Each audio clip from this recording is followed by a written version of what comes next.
All right, what is up, everybody? We are back with another edition of Everyday Hoops. Hope you guys are having a good one.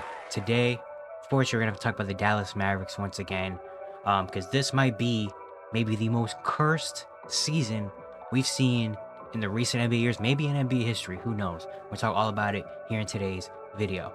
Thank you guys for the views on the videos and the shorts recently. I really appreciate it. If you do like the content around here, consider subscribing, liking, turn notifications to all stuff like that. I'd really appreciate it. Really helps out a lot. We're on the road to 1,000 subscribers. We're getting closer and closer as the days go on. So liking and subscribing and doing all that stuff would be really appreciated. Links to my Twitter and all that stuff down in the description below.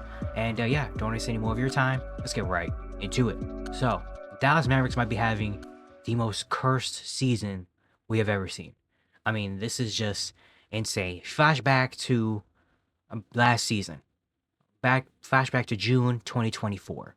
The Mavericks just lost in the NBA Finals in 5 games, but there was a lot of hope for this Mavericks team. I mean, they made it all the way out of the West, beating some really good teams. They beat the Clippers in the first round. Then they took out the top seeded Thunder. You take out the Minnesota Timberwolves, who are just hot, and you go all the way to the NBA Finals with this team, one of the most exciting and surprising teams in the league. I mean, you think you have Luka Doncic, my young guy who about 25 years old, still really, really good. Is really, really good. You think is gonna be someone that you can have so many chances to get to the finals with. Kyrie Irving really having one of his best seasons in a very long time. Really good role players surrounding them, some young guys, you know? And it's just like, dang, the future looks good for the Mavericks. You get to the offseason. I was one of the people that loved the Dallas Mavericks offseason. I was saying, you know, coming into the season, all this stuff, it's like, how can you not be happy and excited about this Dallas Mavericks team? How can you not think this Mavericks team is a contender? Because they were just in the NBA Finals and they got better. Acquisitions like Klay Thompson, Najee Marshall, Quentin Grimes, upgrades. And I thought this was going to be an amazing year for the Dallas Mavericks. They started off kind of slow. They had a lot of injuries to start. Luka Doncic was not really himself to start the year. They had some injuries and also like that. But they won a good run after the first couple games of the season in between, I want to say, November, December, that made this team that made us look like this was the Mavericks team I was expecting. I made a video 2 months ago, just 2 months ago, about to be maybe 3, but like 2 months ago, not that long ago, I made a video talking about the Dallas Mavericks and why they should be feared in the Western Conference. And that video did pretty well, by the way. But like I was talking about the Mavericks so high, and I was like, after the Thunder, it's the Mavericks. Because the Mavs, you have Luka Doncic, Kyrie Irving, you have all these really good surrounding pieces, and they were just in the NBA Finals and they got better, and they are really just playing really, really good basketball. And I was just such a fan. I loved how this Mavericks team was looking. You know, Injuries start to hit. Luka Doncic gets hurt on that Christmas game against Minnesota. Derek Lively gets hurt. Maxi Kleber gets hurt, and it's just injuries that keep going on. But you're like, all right, as long as they can survive around that 6-7, spot, they'll be fine.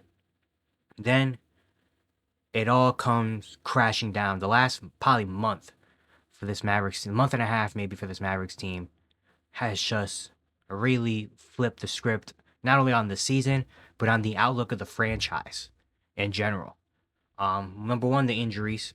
Obviously, again, Luka getting hurt on Christmas, Derek Lively getting hurt and missing a lot of time, and that just bring them down the standings. Not only them at once they're like a top 4, top 5 team in the West. Now they've dropped it a little bit to around the playing mix. And then you get the Luka Doncic trade, which shocked the entire world. It's something that I've talked about a lot, but it has to be talked about a lot because it's just one of the most insane things that happen in NBA history. The Mavericks deciding to trade Luka Doncic, and Nico Harrison looking like Nico Harrison. If you don't remember, before the Luka Doncic trade, Nico Harrison was looking like one of the best GMs in the league. I mean, the moves he was making, the things he was doing, having this Mavericks team looking the best it's looked in a long time. It was just like, man, this dude just knows what he's doing right now. And he's went from one of the best GMs in the league quickly turning to maybe the worst GM in the league with one singular move that he made, and changing the direction of the Dallas Mavericks from looking like they were a team that was going to compete for the rest of Luka Doncic's career to shortening the window so much. So now when you have Anthony Davis and Kyrie, you might have maybe a 1 or 2 year window. Like if you do not win a championship or even get close to winning a championship in the next year or two, like This could all come crashing down very, very, very bad. Like, and I talked about it during the Luka Doncic trade and all that stuff. Like, literally, again, the championship window. Like, you know how many chances you're gonna have when you have Luka Doncic, when you have a superstar and a talent like that we've seen time and time again in the playoffs and stuff, bring teams like look at the teams Luka Doncic has had and is brought to the playoffs and brought far. Like they have, he's not had. It's not like he's played with another. Like the only other All Star level player he's played with is Kyrie Irving, and I guess he played with Jalen Brunson before he was an All Star and Porzingis after he was an All Star. But the only like really star talent he's played with that was a star with alongside him is Kyrie Irving. Besides that, he has not had insane rosters. It's not like he's had, all stars and just guys that can give you 18 to 20 points. Like he hasn't really had that in his career. And look what he's done. He that 2022 team he brought to the conference finals. It was Jalen Brunson before he was Jalen Brunson we know now. You know, was Porzingis? No, Porzingis was on that team. It was like, well, yeah, Spencer did like I don't even remember the team off the top of my head, but it was just not. Dwight Powell, I think, was still their starting center. Like it was not a crazy. It was just like an okay-ish team. But Luka Doncic did so much that he brought that team to the conference final. Last year's finals team was a good team. It wasn't an amazing team. Like it probably wasn't as good as the OKC's team. It wasn't as good as Minnesota's team. But you had Luka Doncic, and that brought you so far. Like you know how many chances. Like even this year, they were going to have a shot in a series, even if the injuries did happen and stuff, because you have Luka Doncic. And the Lakers, for the Lakers, the Lakers, the next 10 years, you know how many chances the Lakers are going to have to win a championship in the next 10 years just because they have Luka Doncic? And then you give that away for multitude of, I guess, reasons that I still don't even think have come out yet because he's overweight, we don't like the thing. Like, I don't know how much I'm buying that, to be honest with you. But you know how many chances you've just taken away? Not even just chances, but you know how many people love like Luka Doncic was the city of Dallas, it felt like. Like Luka Doncic, like for Mavericks fans in the city of Dallas was like, if we don't have anything, at least we have Luka. Like that, at least we have Luka, to carry us through the tough time even if things aren't going our way. Now you don't have that anymore. And just the change in direction is crazy. So you make the Luka trade, you get Anthony Davis. Anthony Davis gets hurt in his first game. When he was looking at me, I mean, Anthony Davis, that first 3 quarters against the Rockets was just like amazing stuff. Like he was looking like a like top 5 player type game, and then he gets hurt. Daniel Gafford then gets hurt right after that. Now you don't really have a center. You have Kessler Edwards starting at center, and then it all culminates again back to last night, where against the Sacramento Kings, Kyrie Irving tears his ACL. The captain. The one thing that right now Mavericks fans are kind of hoping is at least we have Kyrie. Kyrie can do some good things. He's been playing very good basketball recently. He tears his ACL. Jane Hardy also gets hurt in that game. And it feels like every other day, every other week, it's just something happens that just tears down the team again and again and again and again and again. And it's just like how much like I made that video like maybe last month or something talking about Mavericks fans. I'm sorry, and it's kind of another iteration of that video because it's like, man, I just don't. If you're a Mavericks fan, I just don't know what you can really rely on and hope for anymore. You know, like this team, like not even a year ago, this team was in the NBA Finals.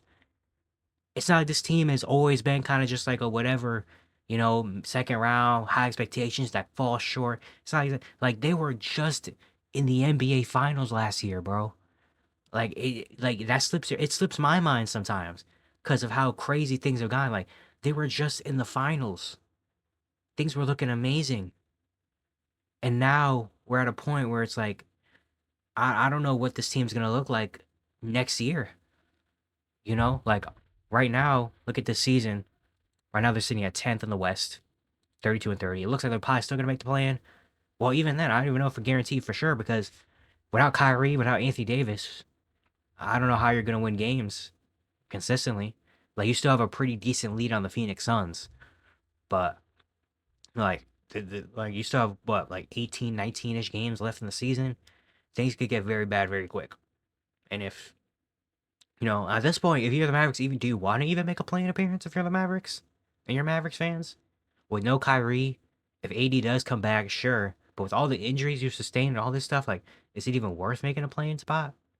But then again, they might not have a choice because even if they do lose a lot of these games, the Phoenix Suns are very bad, so you probably still can make it.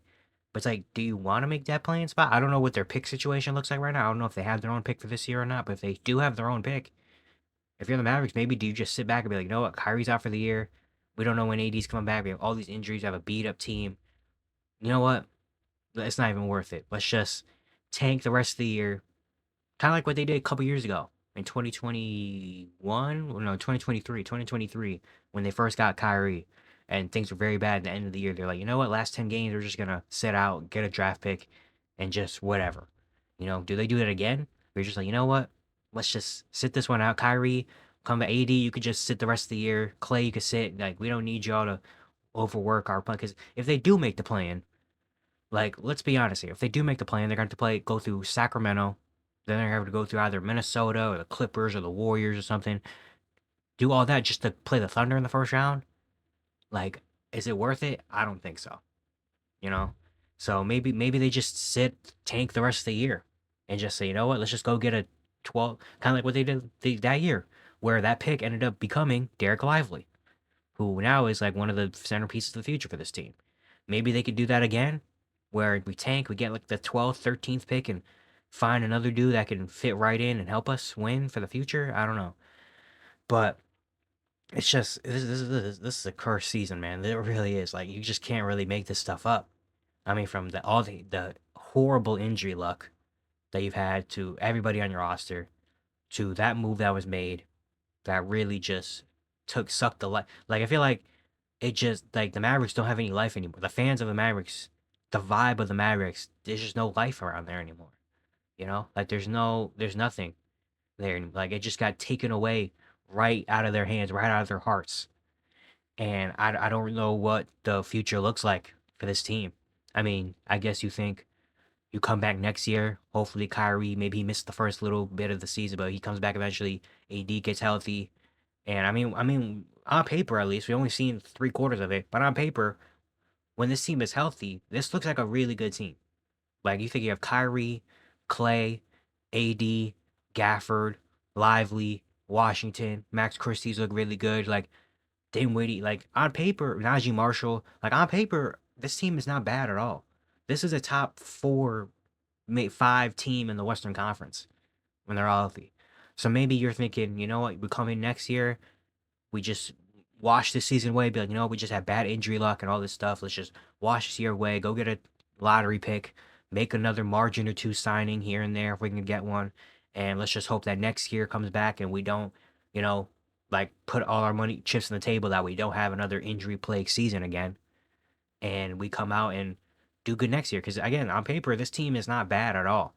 Like, obviously, you don't have Luka Doncic anymore, and that really takes a lot of things away from this team. But thinking of this team without the context of Luka Doncic being on it before, this is not a bad team at all. Kyrie and AD, even though yes, they may be older and yes, they have injury problems, when they're both out there playing healthy, like, this is not a bad team at all. This is a team that definitely can win a series or two and definitely can compete. But I really don't know, man. I don't know. This is insane. It really is, man. It really, that Kyrie injury really just, like, hurt me. Like, it's not like, that was probably the one injury on the besides Wemby, maybe, unless I'm forgetting an injury. But the one injury this year that was just like, damn, like, that hurt me. Like, that hurt me in my heart to see Kyrie get hurt yesterday, and then the report this morning, torn ACL. Like, that hurt me, man. It really, really did. And I'm hoping he gets back and healthy as soon as possible. For not only for him, but for NBA fans, for Mavericks fans. Because we love watching Kyrie on the court. And yeah, Mavericks fans, once again, I'm sorry. I'm really, really sorry to you. I'm really sorry that you have to deal with this and you have to go through this. This is actually, like, one of the most insane, like, turnarounds from a team when it comes to being, like, just like the most insane turnarounds of a perspective of a team. From it going like to be like, oh yeah, this is a contender, this is a top 2, top 3 team in the West that can make it to the finals again, to being like, oh my god, what's gonna happen? What's next? Like, how does this team recover? Like, one of the most insane, like, turnarounds from being really good to really bad, not even in terms of talent wise or team wise, but in terms of like perception wise and the outlook of the future. Like that's what it is. One of the most insane turnarounds of a future and the outlook of a future that we've seen. From being like, well, this team's gonna have multiple shots. You have Luka, Kyrie. Even if there is injuries this year, they're still gonna be really good. You're still gonna be a team that's built. To now, it's like I don't know what this team's gonna look like in another 2 years. Where would this team even be at? It's just wild, man. One of the most cursed seasons we've ever seen. Yeah, it's gonna be it for today. Hope you guys enjoyed. Once again, if you do like the content around here, consider subscribing, liking, turn notifications, doing all this if I die. I'd really appreciate it all out. Once again, we're on the road to 1,000 subscribers. So every subscription, every like, every notification, turn on, all that is really, really much appreciated. And yeah, I'll see you guys tomorrow.